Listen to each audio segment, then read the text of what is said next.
everybody? This is William del Pilar, and this is Points on the Board, where sports and politics collide like peanut butter and chocolate to create Reese's Buttercups. I am here with my co-host, Mr. Bill Ross, and tonight we are going to debate young quarterbacks. Does the NFL have a development program? But first, transgenders in the news again. San Jose State University volleyball is in the news again for retaliating against their assistant coach who filed a Title IX complaint. And then we're going to move on to the truth is out. Olympic gold medal boxer. I have to scroll down here, people. Boxer Imane Khelif. Got to give some respect to the name. Imane Khelif. The poor thing had his medical records leaked, which is wrong. But in having it leaked, we found out the truth. Is Khelif male or female? We have the answer. So, Mr. Bill, how have you been doing? I've been doing great. Big night last night, wasn't it? Oh, it was a wonderful night. Great night. Bill's a man of few words tonight, isn't he? Well, it couldn't have gone any better for me. I'm just happy to be here. There you go. There you go. Bill, we have not talked since the World Series, I don't think. No. What are your thoughts of the Dodgers? Bill is a big baseball fan. He's right now in the minor leagues. As we got somebody who's going to do our baseball podcast, or Bill will be doing it. That's why I said he's in the minor leagues or on deck. That's it. Our baseball guy has struggled with a family issue, so we're getting him time to recover. But Bill, as a baseball guy, what are your thoughts to the Dodgers taking it 5-1? Well, I mean, the Dodgers just have it all. They have it all in every position. I mean, and they, Freddie Freeman, without him, it could have gone a completely different way. But, he just had the magic bat for the series, and they have all the other all-stars, right? But, you get one guy who gets hot like that, and he carries them for a little while, and then other people catch up and they contribute. And, they have a huge payroll. It's not a surprise that they're in the World Series. I'm a Yankee hater, so I love the 5 games. I'll take a 4-game sweep. But, and then you have the Yankees who have a huge payroll, and they just didn't produce.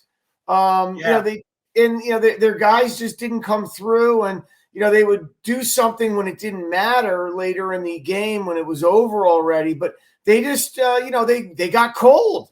They got cold. Freeman got hot.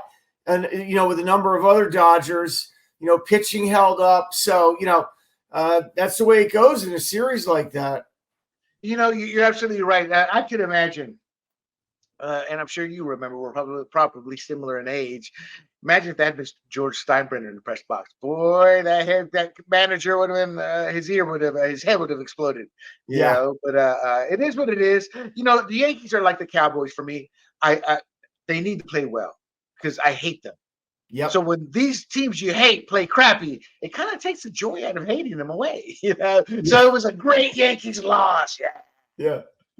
Well, that said, I'm not a big Dodgers fan either because their payroll is hard to pay for. But can you believe Freeman? Is it Freeman? Freddie Freeman? Yeah.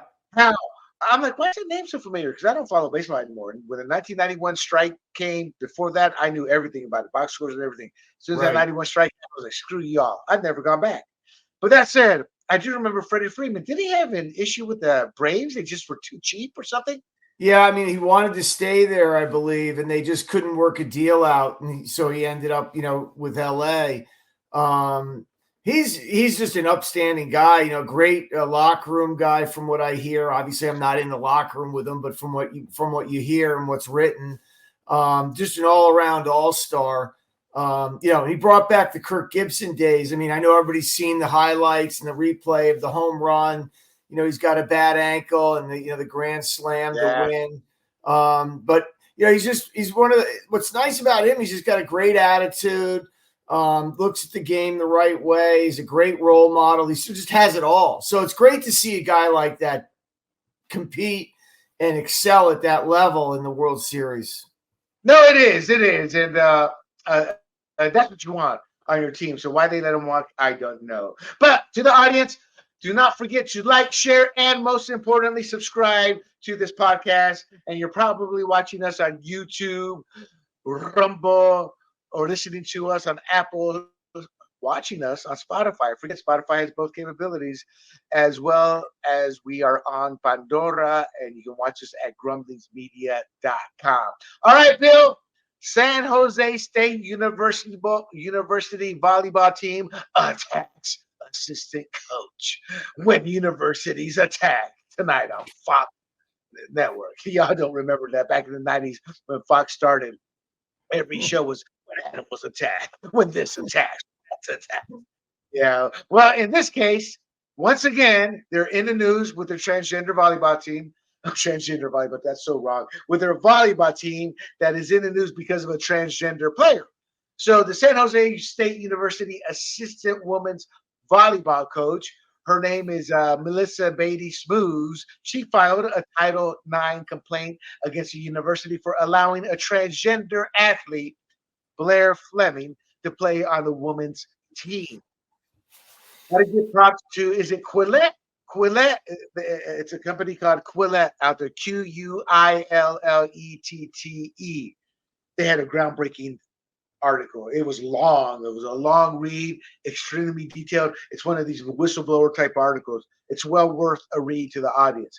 48 hours after they reported on her Title IX complaint in an in-depth story that broke it down from every angle, San Jose State University, in my opinion, abused their power, played bully, played we're going to scare you, we're going to threaten you, we're just going to bully you, and suspended her, which is, in my opinion, retaliation against a whistleblower. This demonstrates how institutions may use forceful measures to enforce compliance. This is very common in power positions, ranging from how a man may treat a woman to how a university may treat an assistant coach to how a job may treat an employee to how Bill treats his daughter. Not bad. Yes. So the Mountain West Conference is aware of the complaint and has initiated an investigation. One note before I get to Bill and his thoughts on this: the legacy media outlets I discovered in researching the story, they don't report that Blair Fleming is a transgender, man who identifies as a woman who went through the transition process, of my knowledge. But they don't do that. Again, it's no different than traditional legacy media politics. They lie to cover up something so they can control the narrative. Bill, your thoughts on Miss Smoose being suspended? Am I just looking at it wrong? Is it legit that they suspend them? Are they bullying her? What are your thoughts on this? No, I mean, I think it's you can call it bullying. It's inappropriate. I don't think that they should be suspending her. They have a problem here that they're not addressing. So take the coach, the head coach, the assistant coach. I'm trying to remember the girl's name who is the co-captain. Brooke Sessler. Yeah. Okay. You take her, you take the other players, right? And the majority of the players don't feel comfortable with the other athlete, Fleming. And then you have the coach who is their safe space, right? Because the head coach, if they go to the head coach, I'm sure they're getting the signal that if you're going to complain or talk to me about this, you're going to lose your time or you will have something happen to you, right? I'm positive that's happening. So they talk with the assistant coach more. She speaks up. So the real problem is they have a guy who's a woman on the team and they're doing nothing about it. And it's sort of the elephant in the room, so to speak, right? So now when the woman speaks up, they immediately suspend her. And, I mentioned this to you before, San Jose State settled a lawsuit a couple years ago because they failed to address complaints by female athletes with a male trainer, in 2021. So they seem to have some issues there in the athletic department. I'm not going to say that it's the same athletic director, but Title IX, they have an issue with it, I guess, in actually implementing it. But so I don't think it's inappropriate. It's not right to have her suspended at all. I think they need to really get down to the nitty gritty and look at what the problem is. And the problem is most of the team doesn't want to play with the girl or guy who's pretending to be a girl, and doesn't feel comfortable.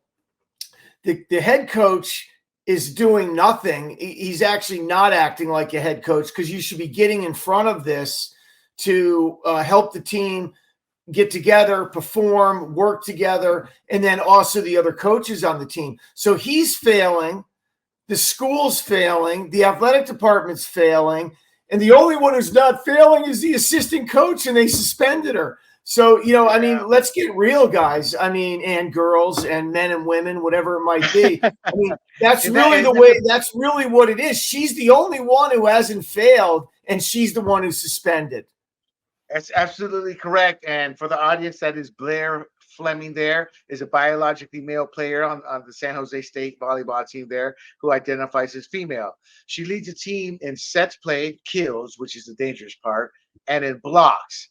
And San Jose's official policy requires Fleming's gender identity to be treated as superseding her biological sex. I mean, it's like, my God, at what point are you going to see a 6'8" male say, "I identify as a woman. I want to play on a women's basketball team," and then they make it in the NCAA tournament? The way the NCAA is set up, that can happen. You can see one of these marginal teams all of a sudden playing in the women's tournament. It's coming, people. Mark my words. So Melissa Baby Smooth, again, as Bill noticed, she is associate head coach. Where'd that picture go? She's been around the block. She's got experience in this. As Bill says, she's a safety valve, a safe space for these women, these young girls. And they have maybe 18 to 20 some odd girls on that team. And I think most of them, 2/3, 90% of them, they want her there as someone to talk to. Her declaration is 32 pages. It's a sworn declaration filed October 29th. It was submitted to the school and the Mountain West Conference and the NCAA. So her lawyer probably submitted it to all three organizations. And in essence, she's just saying it's favoritism towards Fleming at the expense of 18 female teammates.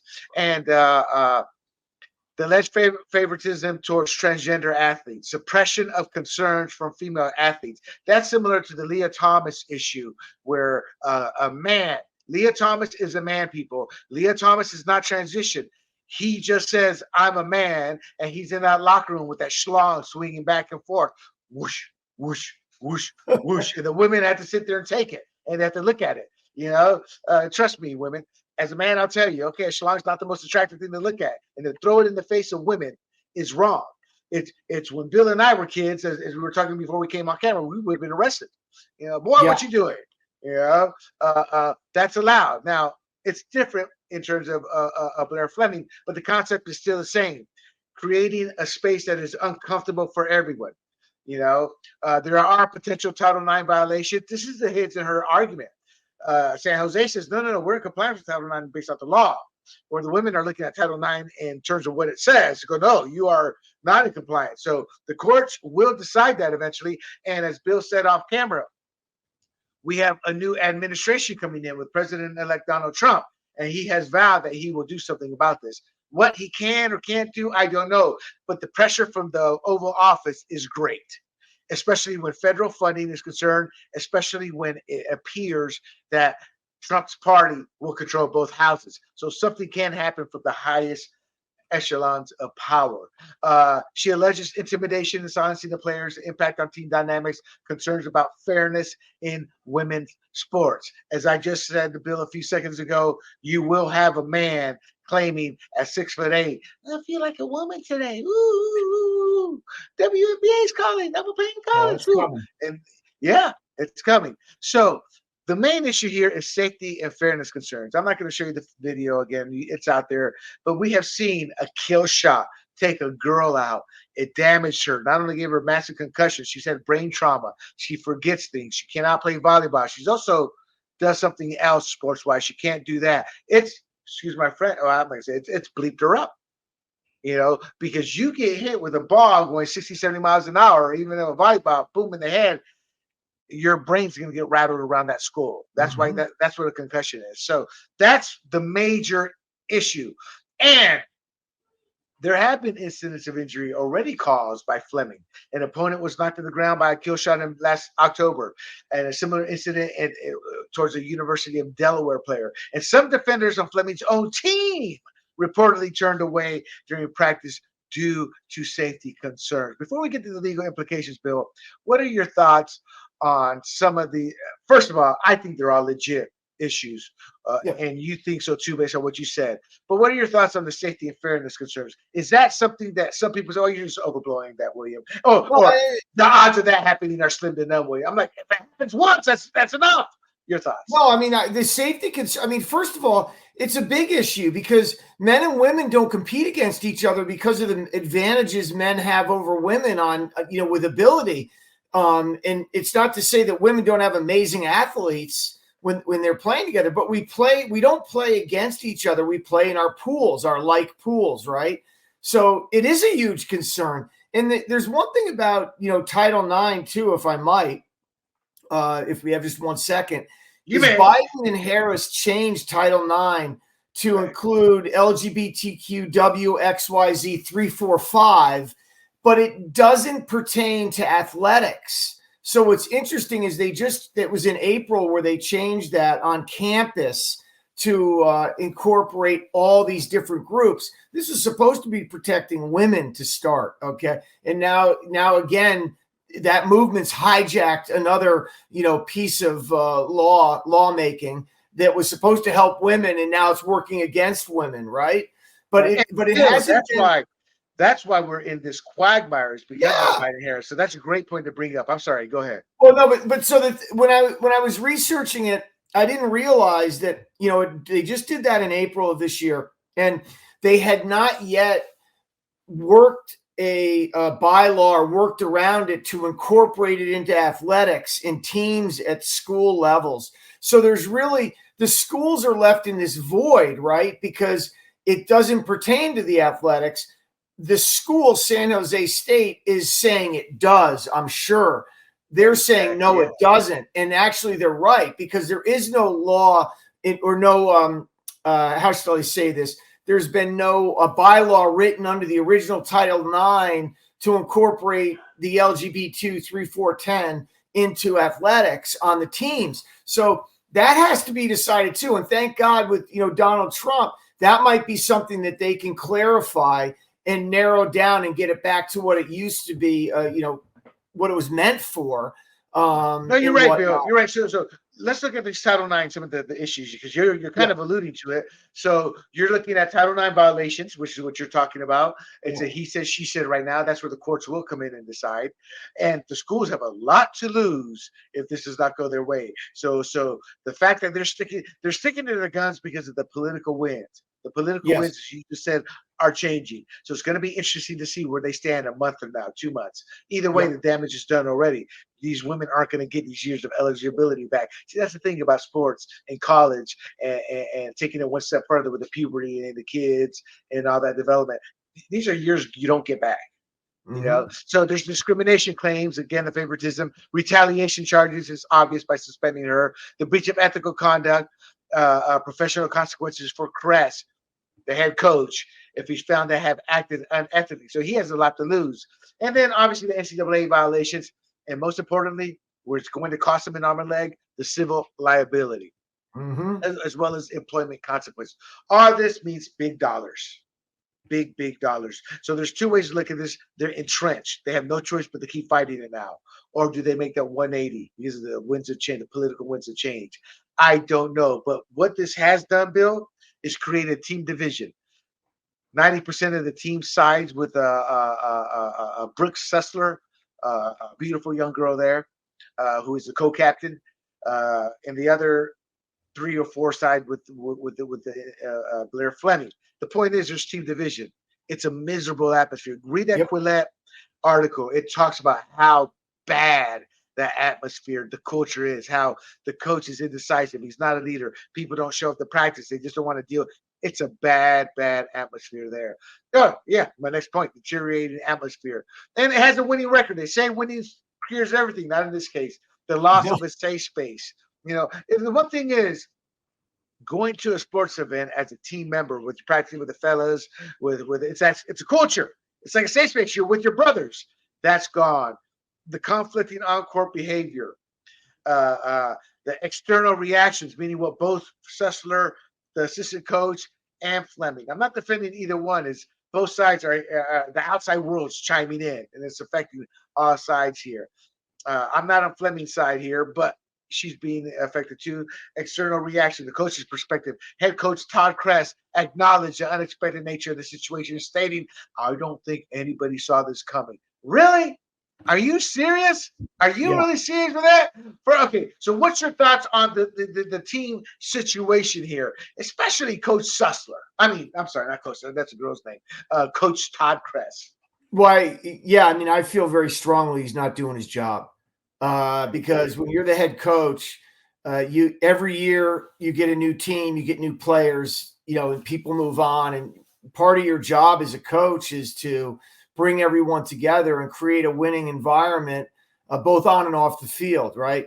He's ignoring the problem, which is causing other issues for the other players on the team, right? So by not doing that, now you have the Title IX lawsuit and the assistant coach. Do you think that they work well together now? I doubt it. I mean, now she's suspended, but how is she going to step back into that role if they lift the suspension and work with him? And well, hold on, Bill. In his defense, it sounds like the school suspended her. Now, I don't know if could he have gone to them. Could he have gone to them and said, "No, don't suspend her. I may not agree with her, but she's caused him an indirect issue by doing it, right? Yes, so correct. Now he's not joining her and jumping on the bandwagon. He's staying on the outside. So now she's caused a problem for him, right? Bringing this issue up, I'm assuming, because he's not joining the party. It's his responsibility. So how are they going to work together? I don't know his relationship with the athletic department, but some of the athletic director and the associate athletic director, they might have two associate athletic directors. They should be sitting down in meetings saying, you got to work this out and get this situation straightened out. Let's say they're letting her play. It's more than that. It's getting the system and the program back on track so that you can work with both the girls on the team and the oddball on the team. I mean, I'm saying oddball, and I'm not saying it in a mean way, but she or he is an oddball. And what I'm really tired about in sports, but in the world in general, is that the 19 players or the 18 players on the team, right? 17 of them need to change the way they are because of one. It's not the way it works. If you want to play volleyball, driving the majority. Yeah. If you want to play volleyball and you want to say you're a woman, okay, fine. That doesn't mean you get to be in the locker room. That doesn't mean that you get to get extra, attention for something. Whatever it is, if that's what you want to do, but you don't get to do everything else everybody does because you've given up something to do something, right? You don't get both. You don't get both things, right? That's the problem with guys who think they're men. I mean, men who think they're women, is they're really not giving they're playing both sides, right? I mean, and not giving anything up. But so, back to the coach, he's really responsible for this situation. He knew she helps the team win, which helps him. So, he needs to lead. Coaches need to be leaders, and he's not leading here. And that's creating an even bigger problem for the university. So I wouldn't be surprised if he's gone eventually after this all plays out. They will pay his contract, and they will eventually buy him out, I think, to settle all of this out. So before we move on, like I said, it's a he said, she said. So a lawyer, I would imagine, probably somebody that's a friend of the school or a booster type, something like that wants to keep seeing the volleyball team winning because the volleyball team is dominating right now. So a lawyer advised head coach Todd Kress that Brooke Slusser, the female athlete, the co-captain, could face severe consequences for speaking out against a transgender teammate. Translation: she doesn't have her free speech rights, is what he's saying. And that happens sometimes with private organizations. You lose that. But he's saying that this is a loss, including losing her scholarship, removal from her captaincy, and dismissal from the team.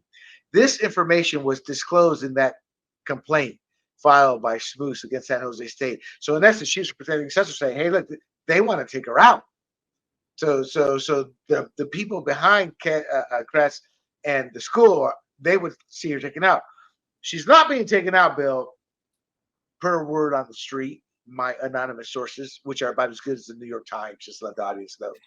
Sarcasm, people. The point being is, she's still the co-captain because he doesn't want the backlash. If he does something against Blair Fleming, you're anti-homo, trans, you're trans homophobic, you're this, that. And then if he does something against Sester, oh, okay, you're against the majority of your team. You're against girls who aren't transgender. You take it aside. So I'm not defending him, but he's kind of stuck in the middle. He's damned if he does, damned if he don't, which is good in this case.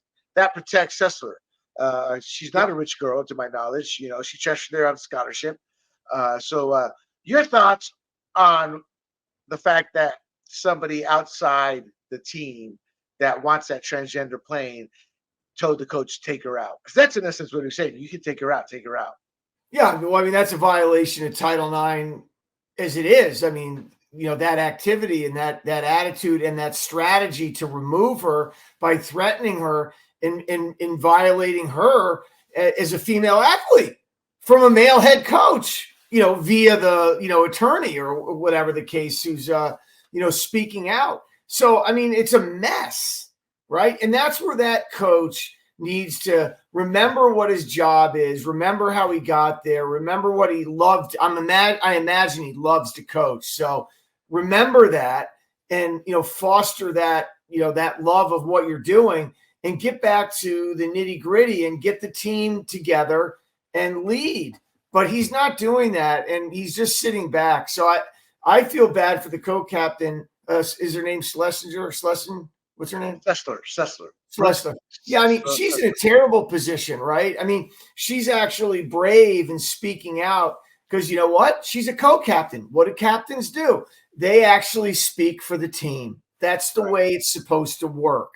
And then the coach is supposed to listen either to the captain or co-captain, or an assistant coach gathers the information up from a coach, from a captain or co-captain or what, and then brings it to the coach. The whole system's broken down. Correct. It is. And I'm sorry, it's Slusser. Brooke Slusser. Okay, I said Slusser. Brooke Slusser. She is a co-captain there. A cute girl. This is when I feel old, Bill. I'll look at him like, damn, that's a little girl. Oh no, she's 22. Like, damn. Cute girl. So this has created a bad situation overall. Yeah. The coach, we don't know what the coach's true position is, but we do know this. He's not being much of a leader. He has not figured out how to resolve the situation because I believe he cares more about winning, and he's hiding behind the school. And he's also hiding behind the Kamala Harris, Joe Biden version of Title IX. So it's become a quagmire. This will be resolved sooner than later. At this point, the winds of tide are changing culturally in America for the better. Look, if a woman if a woman is or a man, if they're transgenders, I'm all for creating their own league. Go raise your money. Go sell tickets. Go build your own league. They tried that in either Oregon or Washington State, and it failed. You know why, Bill? I think I told you this. You do know why. There's nobody signed up for the league. Men want to play against women. Leah Thomas. It's like when I think of Leah Thomas now, I always crack myself up. Like I said, that schlong went back and forth, and those poor girls. I mean, but this is why, when we talk politics, right? Because you're this is up your alley too, right? Along with many other things, but the election speaks to America and what America wants, right?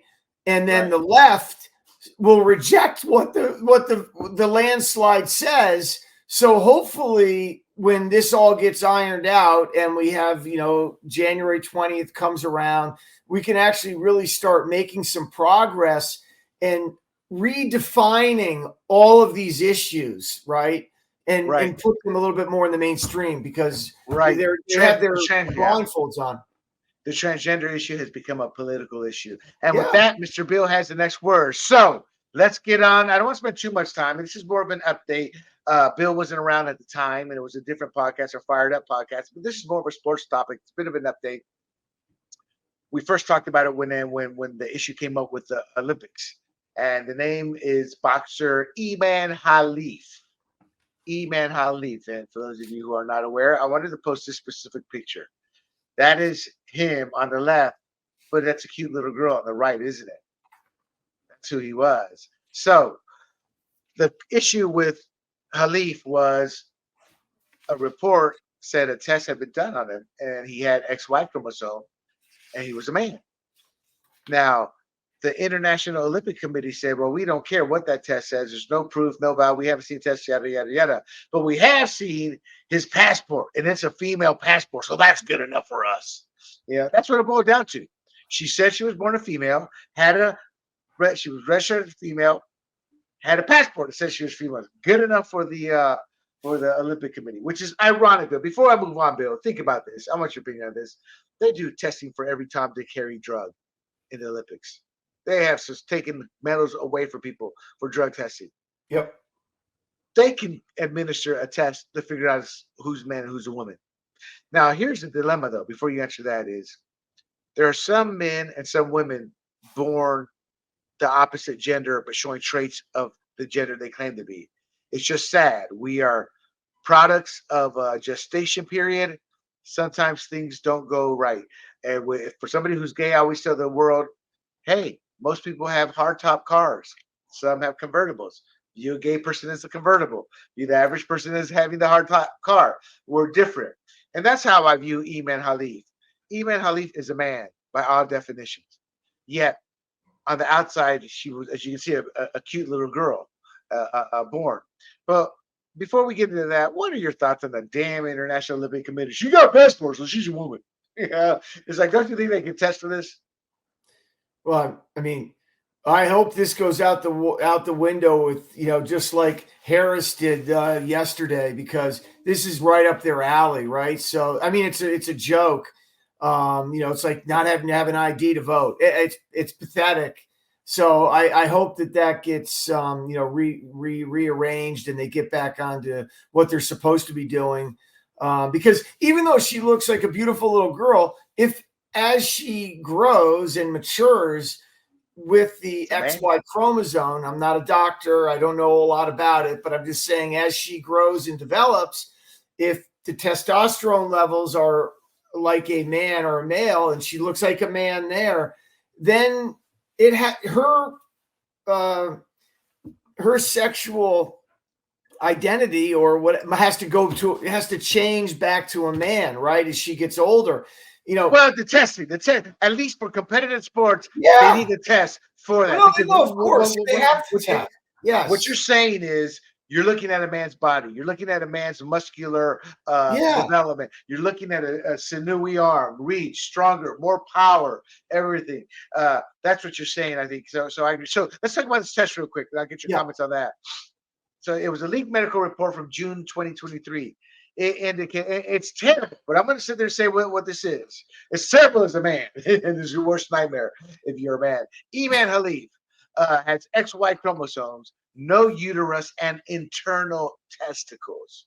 So inside, she's a man with testicles. Yeah. An MRI examination identified the presence of a micropenis in her anatomy, which looked like an engorged clitoris. Is that how you say clitoris? Her hormone tests show that Khalif's testosterone levels are within the range for typical males. Again, at puberty, she was developing as a man with the testosterone, thus the bone density, the muscular density, all of that. Meaning when she hits with the power of a man, not a girl. And that's a big difference.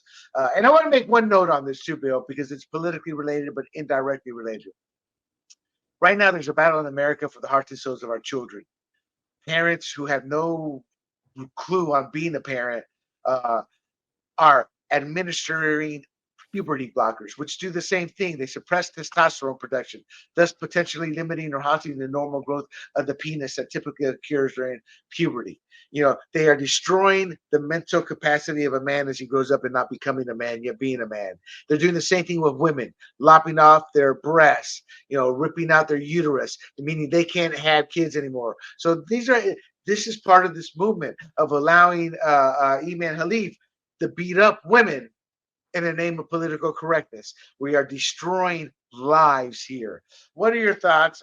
Okay, so these findings suggest that Khelif has a condition called 5 alpha reductase deficiency, which is a disorder of sexual development that only occurs in individuals with XY chromosomes. And this condition can cause babies to be incorrectly assigned as female at birth due to the ambiguous or deformed external genitalia.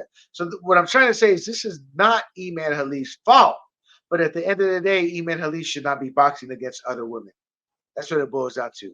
Imane Khelif was not given a fair shot at being either a man or a woman because of the way his I don't even know what I'll call her by a girl. He wants to be a girl. She has both traits.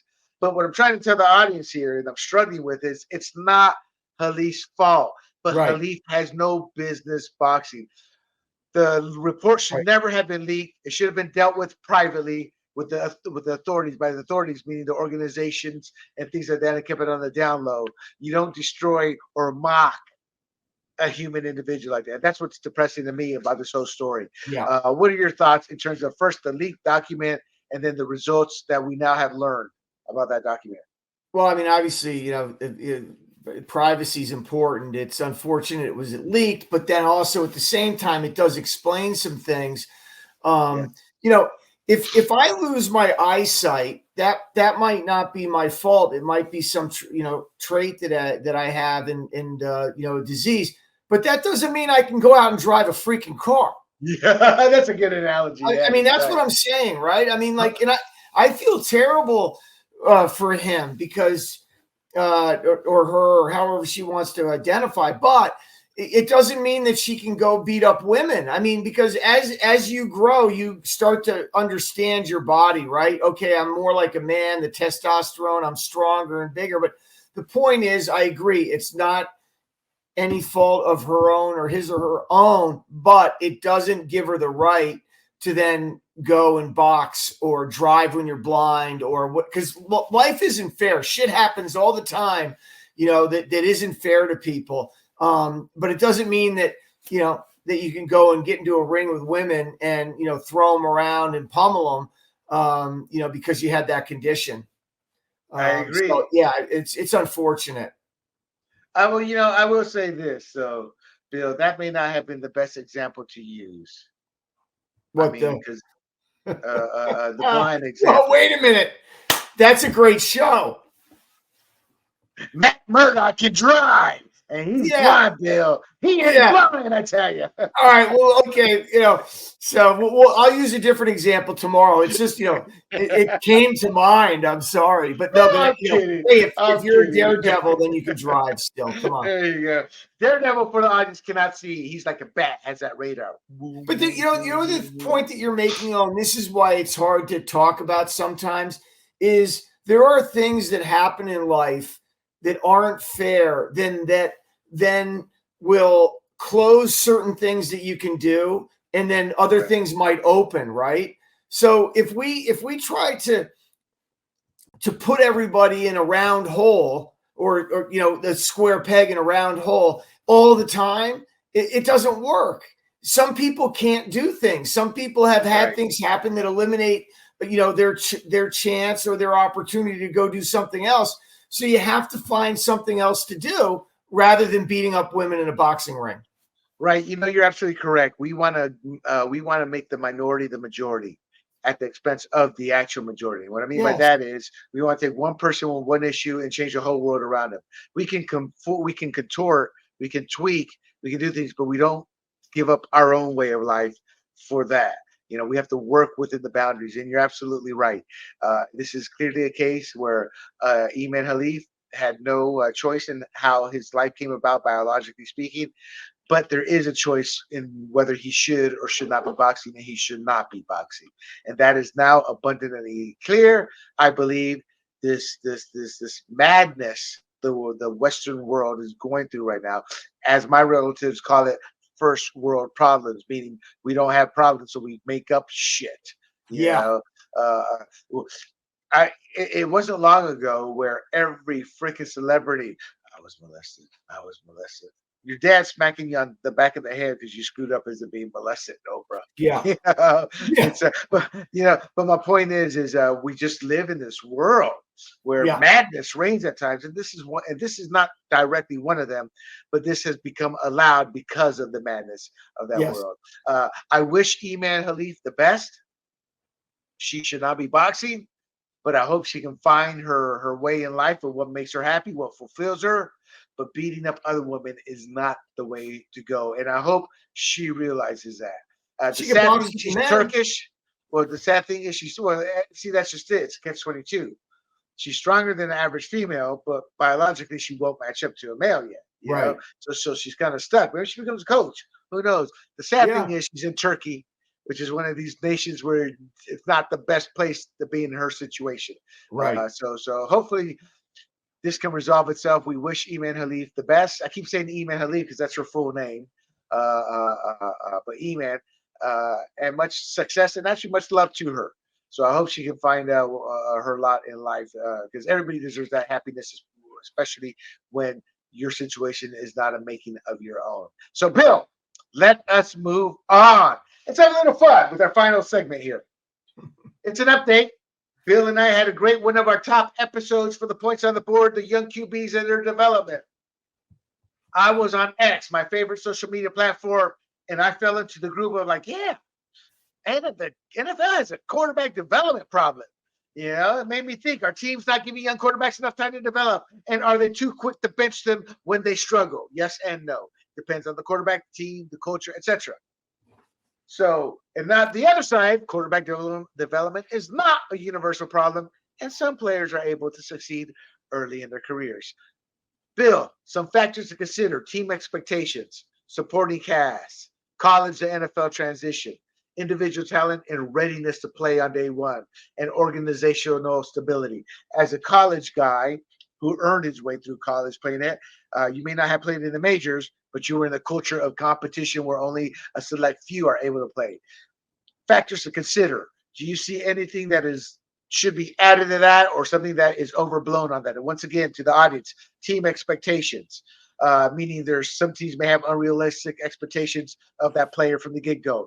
Jamarcus Russell, Anthony Richardson, they do not have the mindset nor the experience to play.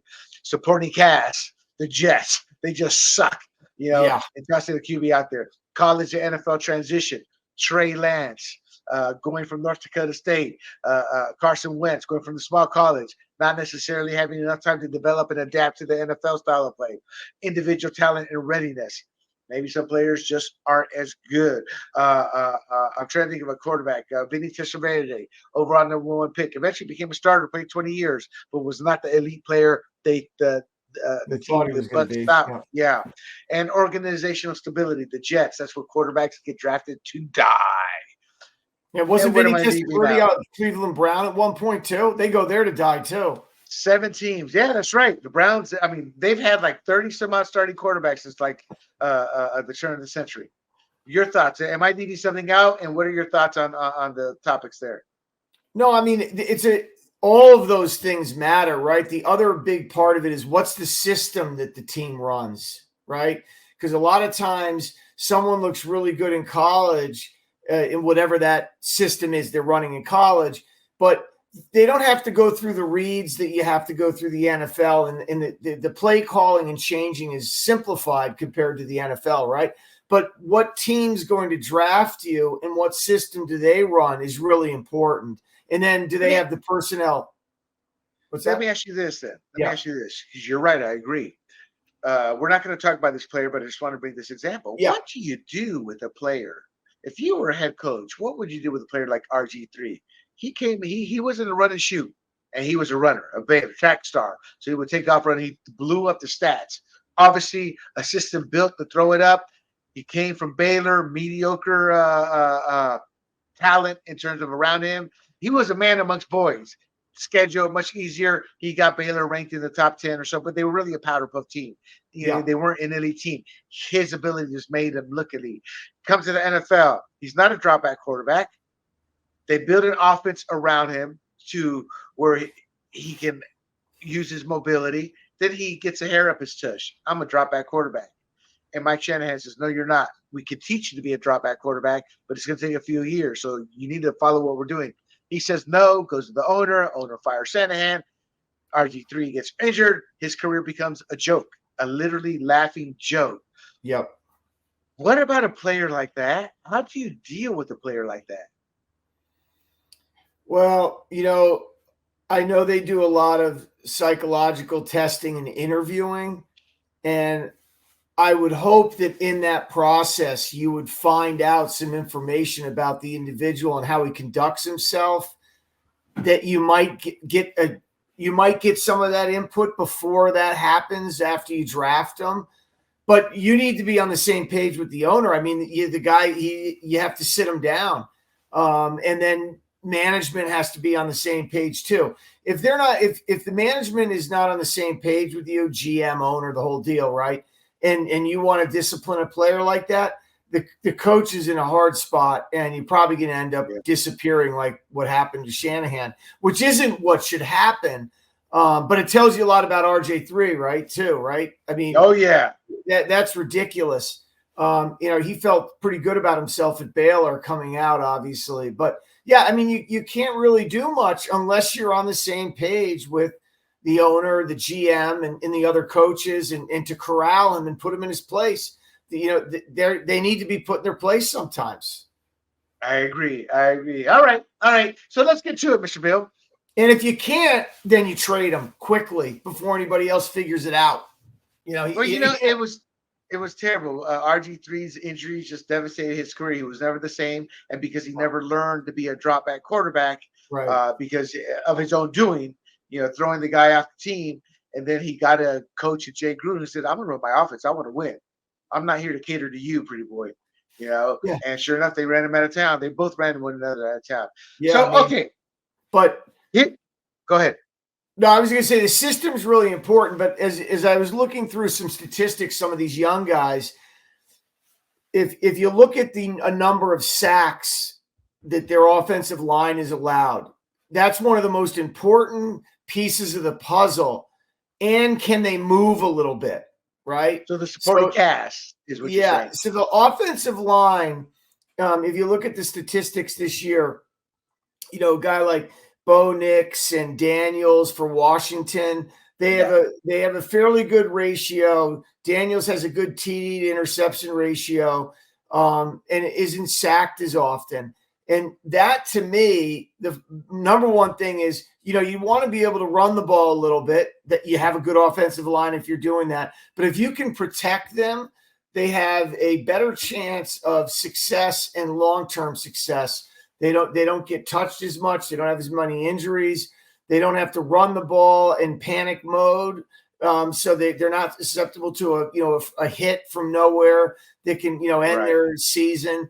It gives them time to adapt to the speed of the game and grow within themselves in the game, on the team. And then in the future be even more successful. If you could put the best rookie quarterback in the world on a team that has no offensive line, and it's going to be a mess. So, I mean, I think that's one of the most important parts of the puzzle. And, then you have to have coaches, and all of it has to work together. But if you look at a guy like Daniels on Washington, they're having success because he can move a little bit. He's a really good athlete. They have a very good offensive line. He's only been sacked, 14 times so far this year. So that he's smart. It gives him time to read and make adjustments. He has his interception to touchdown to interception ratio is really good, and he can run. So when there's an old stat that was just for basically it was interceptions, touchdowns, interceptions, the QB rating, right? It basically the QB 106, 110. If you're over 100, it's actually it's a good you had a good game. But with him, there's a new stat where they take in running, penalties, your impact on the overall game, right? And he scores high on that. But what allows him to do that is he has time. That's true. That's true. I think that you're right. That's the most important part of it. You have to have people who can catch. That's obvious, right? But the offensive line gives him right out of the gate. If he's going to start right away, the offensive line is the first place to look. I agree. That's always been my take. The offensive line. All right. So let's look at some bench players currently bench. Now, I'm going to have a caveat on this one. He's a rookie, but Anthony Richardson, 22 years of age with the Colts. Bryce Young just got his starting job back because of an injury to Andy Dalton, but he may keep it. But he was benched, 23. He looked terrible for 19 games before they benched him. Trey Lance, 49ers Cowboys, lost his job to injury, but was not playing at the skill level they thought. Not necessarily in the games, but what they were seeing in practice. They were seeing a kid who just was not developing. Dak Prescott just got hurt. They brought in Cooper Rush. They're talking about no. Trey Lance isn't even in the talk. Fanboys don't like it, but that's just how life works. Justin Fields went to Chicago, is known as being a bit arrogant, condescending, a bit of a diva. Chicago traded him to Pittsburgh. Started out with the Steelers 4-2. It was obvious if you watch the games, it was not because of him. It was because of the defense. In his defense, he did not lose games. Regardless, he got benched. They got Russell Wilson, who's proven to be the better quarterback. Mm-hmm. Will Levis, Titans, 25. He just looks terrible. Zach Wilson, he went to the Jets. What Bill was talking about, the organizational issue. He's with the Broncos now at the number 2 role. He'll be there for a year. Somebody will pick him up next year, see if they can develop, and we'll find out. Mac Jones, he's with Jaguars. It's not like Trevor Lawrence is lighting it up, but that's their multi-billion-dollar quarterback. Mac Jones is going to end up moving on from Jacksonville after being traded by the Patriots. And then Kenny Pickett, who just looked terrible for over a year. Those are your players who are bench. Ages 22, 23, Lance 24, Fields 25, Levis 25, Wilson 25, Jones 26, Pickett 26. These guys should be hitting their peak in a couple of years. Obviously, Anthony Richardson is extremely young. On average, you're looking at about 24 for quarterback start. So he just has to keep from getting injured. Those are your bench players. I was like, yeah. You got to keep me developmental problem. You look at that list, Bill. Let's not look ahead right now, but just looking at that list alone. If you look at that list, what would you say? Developmental problem, or it's more than that. What would be your thoughts? Who are we looking at right there? In general, any of those players. Oh, okay. Looking at that batch of players, would you go, yeah, they just suck. They're too young. They're not ready for the pros, or yeah, they need to be developed. Well, pick some out if you want. My first answer to that is anybody coming out of college needs to be developed to play in the NFL, right? It's not the same. It's a faster game. So you need to have some development. Now, that might be on the field development and in the film room with the coaches and whatnot. But, for the most part, these guys, they shouldn't be thrown. When you drafted a quarterback in the old days, he was behind a starter that you already had. And there was patience before that. So let's take Love, for example, right?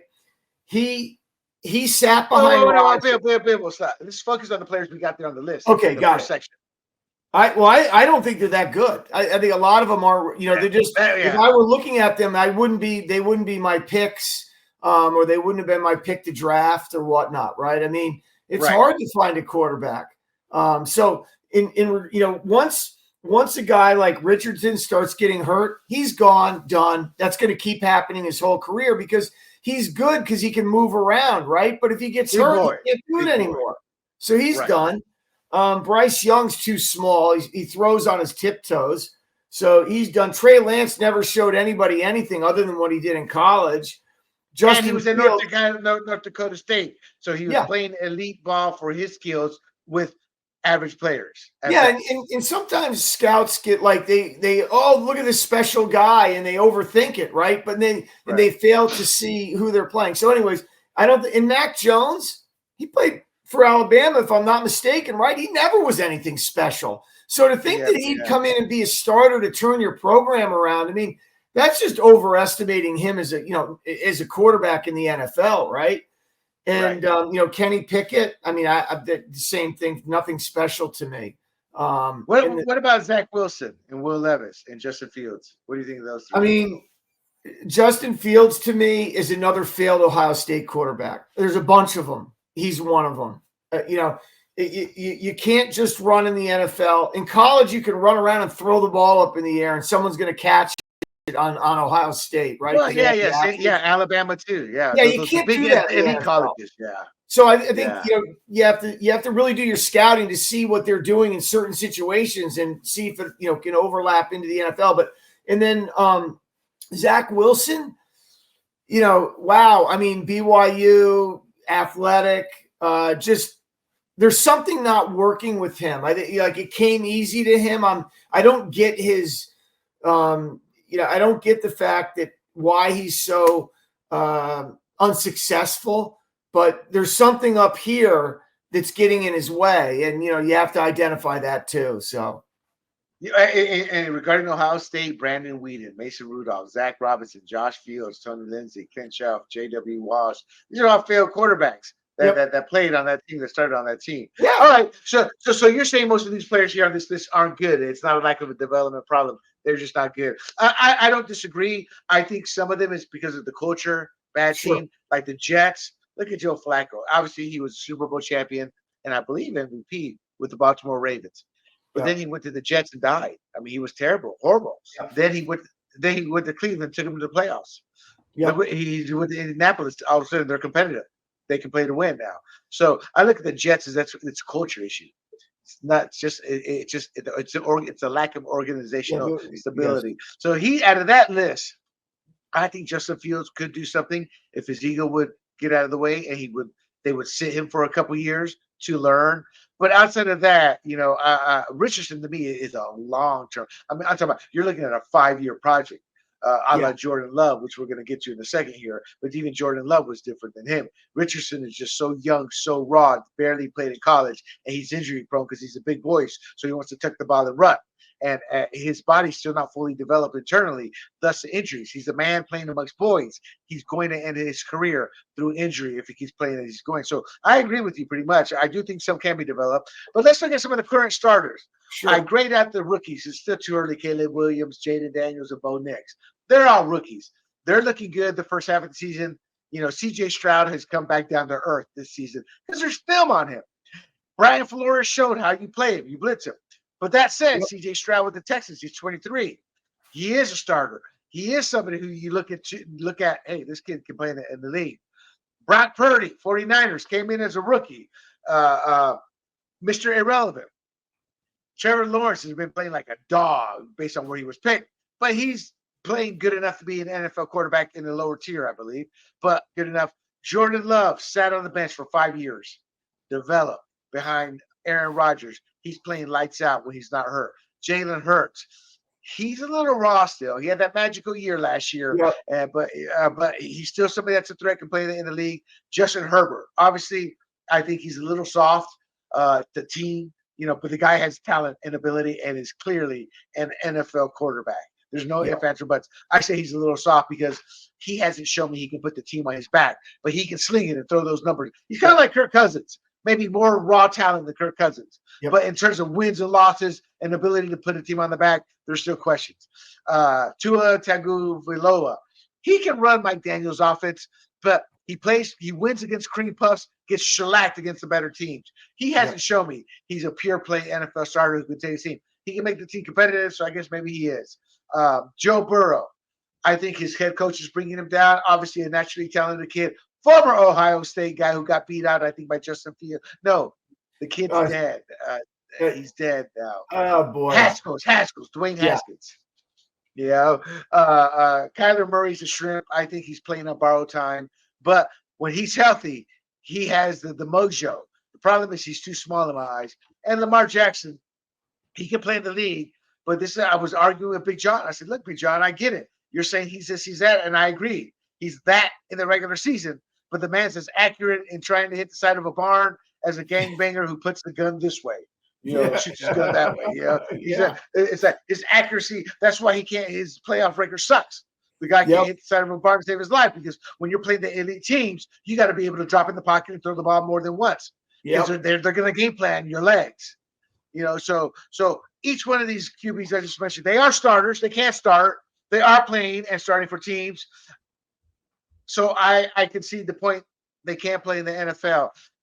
Their age, Stroud, 23, Purdy, 24, Lawrence, 24, Love, 25, Hurts, 26, Herbert, 26, Tagovailoa, 26, Burrow, 27, Murray, 27, Lamar Jackson, 27. All of these guys on average are about a year older than most of the players in the bench list. But that said, These teams can play in the NFL. How good they can become is still up for debate. But out of these guys, is it talent or organizational ability that you're looking at? Well, Meaning the team around them, etc. it's interesting because on the starters list, Daniels and Bo Nix are the two that are sacked the least in the league, right? So they have, the line, the offensive line that we were talking about. Williams is sacked the second most, and the one right behind him is Stroud. So, I mean, there's a problem there, right? Stroud's having an issue this year because it's either he's not reading the blitzes well enough or their line's not playing well enough, and he's running around. What's that? Well, I'm sorry. I finished your thought, but I wanted to cut in based on what you just said. Oh, yeah. So anyways, those guys are getting sacked a lot, right? Daniels is my number one pick because he's playing probably better than all of them and not getting sacked a lot, seems to know the game, seems to make the right plays, just has sort of that it factor for me. Like even on the Hail Mary, I mean, it's just he ran around enough, he stayed out of it, and he launched it when he wanted to. He let him get down there. It just worked, but he just has it, right? And the organization's improving. Now, Jaden Daniels is special. Yeah. Not only is he special on the field, the kid is a class act. When they talk race, I'm like, Jaden Daniels has a huge following because he's a class act. He knows how to carry himself. He carries himself like a man. He's a leader on that field as young as he is, and he's smart cerebrally. And that's not saying black quarterbacks are dumb or white quarterbacks are dumb. It's youth. He is showing maturity level that you don't see in veterans. Now my point in saying that is he's like Russell Wilson when Russell Wilson first came out. He knows how to use his legs to buy time to throw the ball.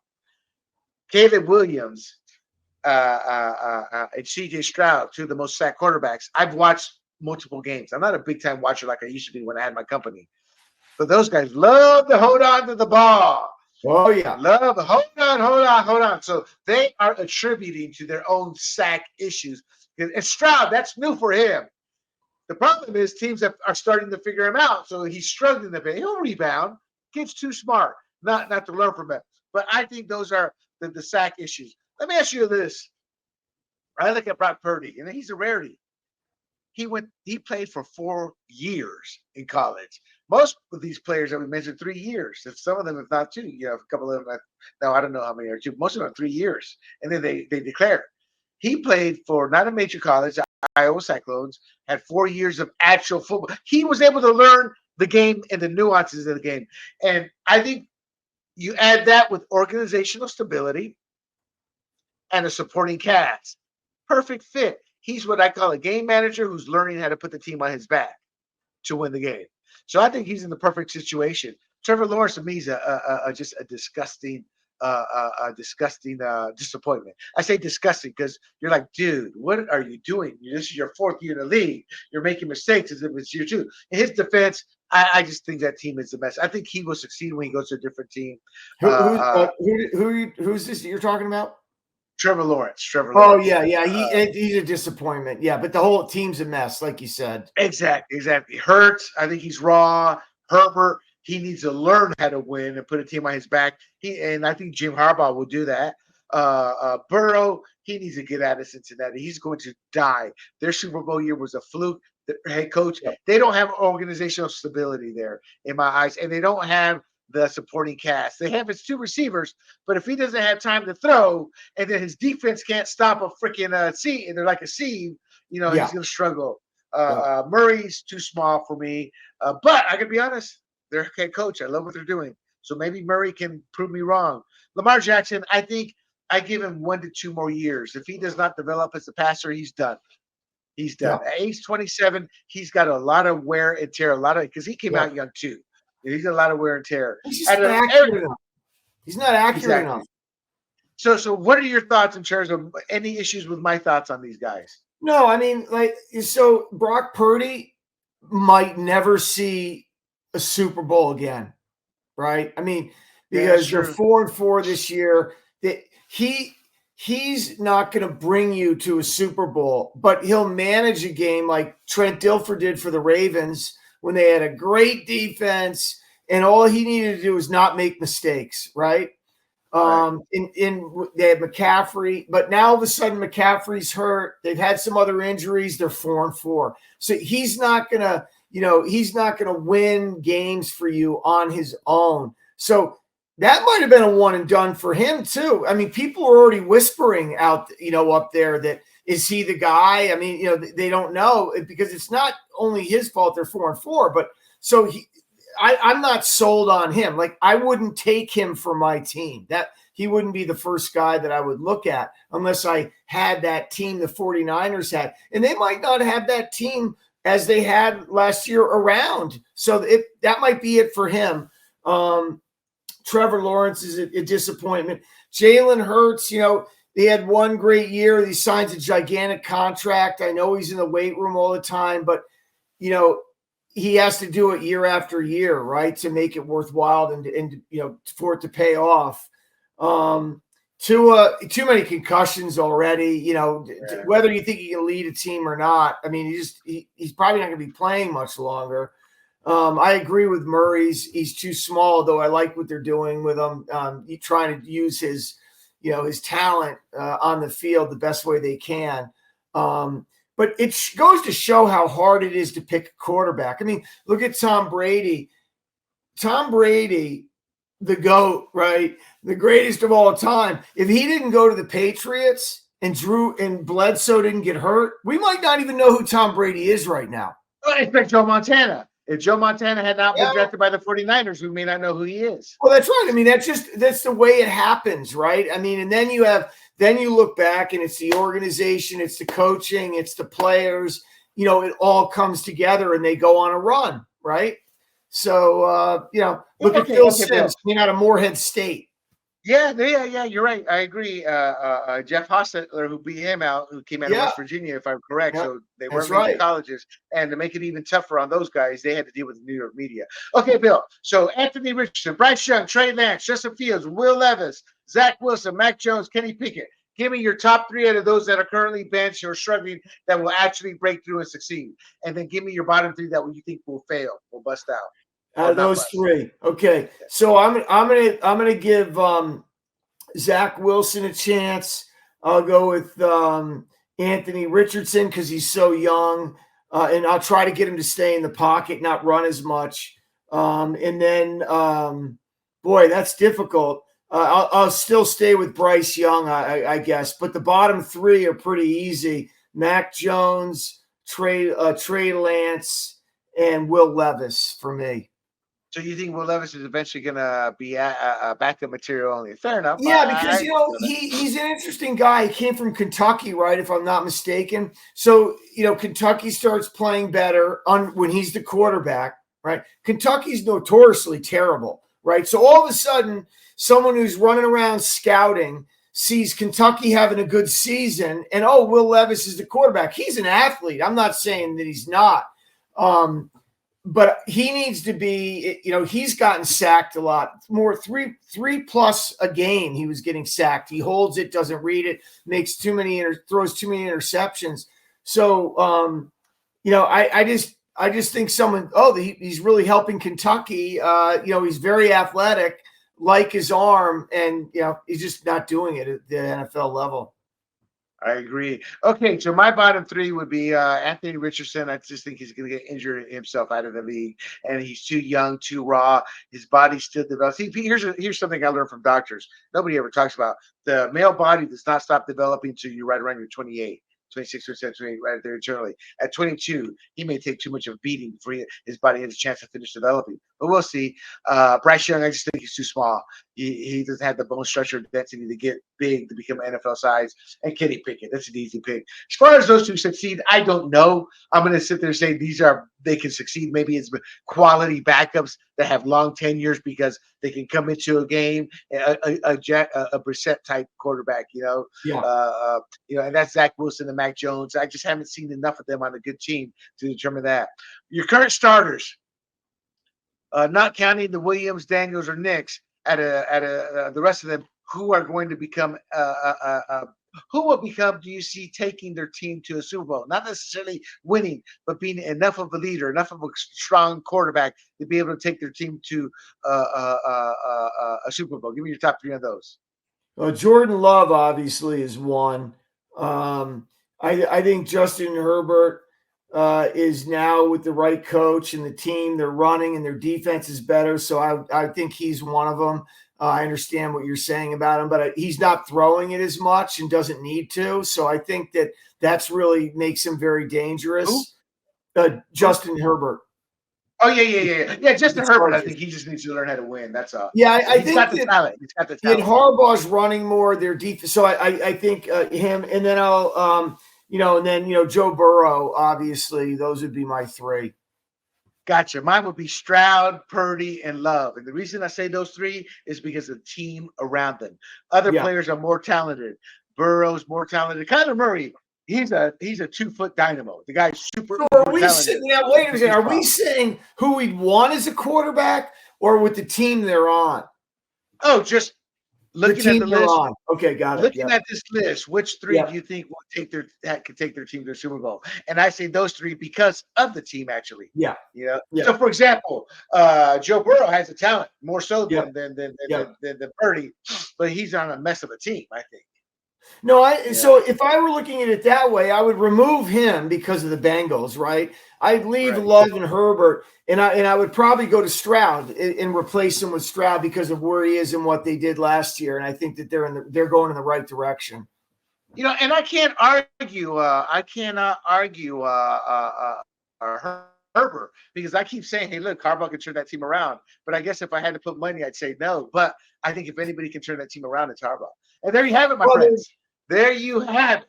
Go ahead, Bill. You get the last. Oh, they're 5-3, looking strong after 8 games. So we'll see.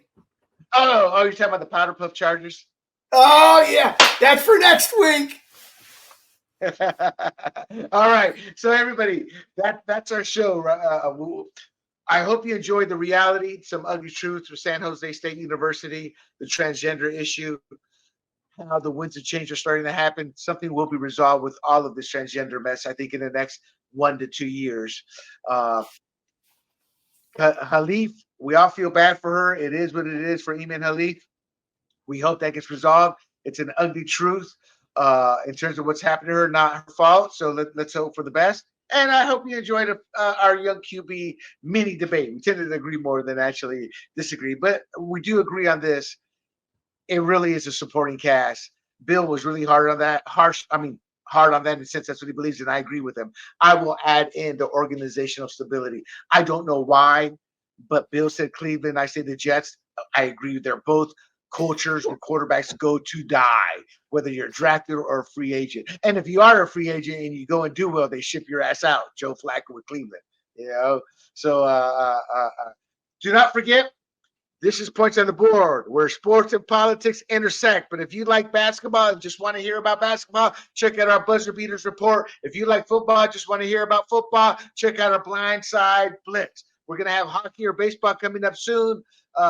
When, we're not quite sure. But we do have a pop culture podcast where politics and pop culture collide. And I call that the Red, White, and Rude podcast. And this week, we have Bill's beautiful young daughter, Natalie Ross, coming on. If you are single, you want to gain some dating tips on how to date a conservative woman, she's going to be on hand to answer questions and tune in. And from what I hear, she's looking for a husband, gentlemen. They have to come through me first. There you go. So you can check all of these podcasts out at grumblingsmedia.com, as well as our social media platforms such as Rumble, YouTube, Apple, Spotify, y Pandora. And before I let y'all go, do not forget to like, share, and more importantly, subscribe for Mr. Bill Ross. I am William Del Pilar, and until next week, this is Points on the Board. Hey everybody, this is Big John from Grumblings Media, and I just want to say thank you for watching our content. If you want to support our efforts here at Grumblings Media, just smash the subscribe button right here, totally free, or just go ahead and consume more of our great content. Click either one of these 2 boxes.